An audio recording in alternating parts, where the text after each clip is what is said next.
So at this stage, we're very much planning and pulling together those circular arguments, those lines of argument, but in terms of the writing process at the end, that's the point where we need to start watching the clock. Okay? And again, if you became conscious of the fact that you felt you'd started writing quite late, you could take the first bullet point, go to the middle bullet point, do the last bullet point, and then if you've got more time, come back and fill in the gaps.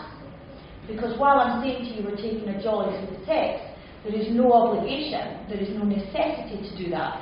You can do it in any order that you want.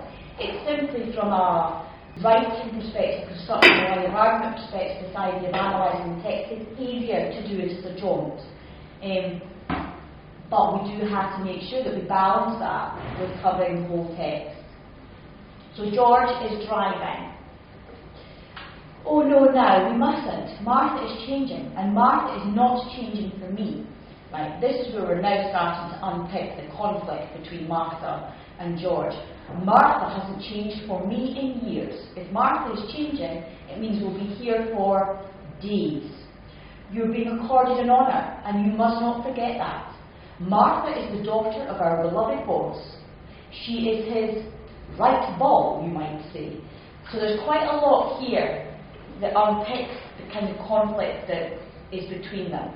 So if we look at that comment there, this is definitely a quotation, and I would be highlighting in the margin that this is a quotation I will definitely be using for the conflict. So what are the different things that are creating the conflict in their relationship? The fact that George obviously feels taken for granted and unappreciated.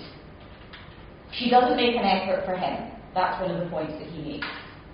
The other source of the tension is obviously to do with status, and this is to do with the fact that she is the daughter of his boss. So there's this tension created by power and status. And then there's this sense that she values others over him. And this is where we're really starting to get to the root of the conflict between them. So that quote is really helpful in giving us three different bits that help us understand that conflict, that tension. You might not understand this, but I wish you could talk that way in front of my wife. Now that relates to the point I made before about the potential conflict between Nick and George. And that may well be possibly the quotation I want to use, or one of the quotations I want to use to evidence this threat of conflict. So suppose it's a threat of conflict. So George is incredulous. Really? Well, you're quite right. We'll leave that sort of talk to Martha. So again, this is quite condemnatory of her. He's obviously very critical of her. The fact that he thinks that perhaps that she's socially inept, or sometimes can be inappropriate. So again, that's the criticism he's making of her characterisation. And then Martha enters, so she overhears the comment he makes about her. What sort of talk? Martha has changed her clothes and she looks now more comfortable and this is most important, most voluptuous.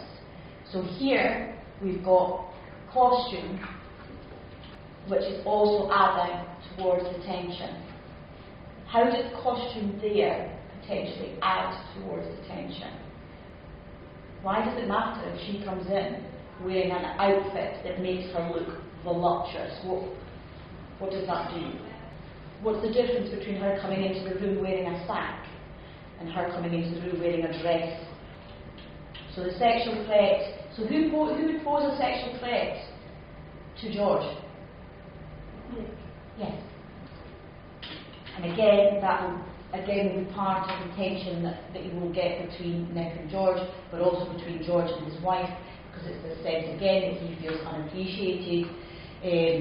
She wouldn't go to that kind of effort for him.